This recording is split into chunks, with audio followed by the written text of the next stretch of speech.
Hi there, I'm Brian Whitmore, host of the Power Vertical podcast, and this is the Daily Vertical. 27 years ago this week, Muscovites took to the streets in support of Lithuania. After Soviet troops killed 14 civilians and injured hundreds more in an attempt to crush the Lithuanian independence movement in January 1991, tens of thousands and by some estimates hundreds of thousands of demonstrators poured into Moscow's Manege Square. They held signs that read, "Hands off Lithuania," and "Today Lithuania, tomorrow Russia." In a tweet this week, Russian opposition figure Vladimir Kara-Murza recalled the demonstration as part of a noble tradition for your freedom and ours. Sadly, it's a noble tradition that's become dormant in Russia today.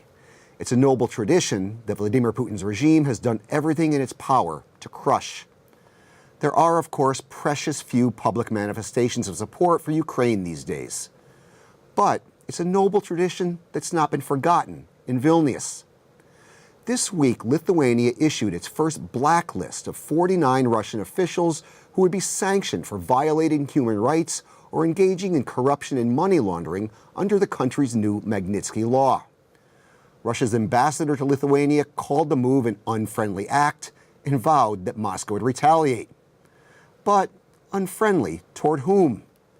It's unfriendly, of course, only toward those who have violated the rights of Russian citizens. So, just as ordinary Muscovites took to the streets 27 years ago in support of the rights and freedoms of Lithuanians, today the Lithuanian authorities are returning the favor and acting in support of the rights and freedoms of Russians. For your freedom and ours.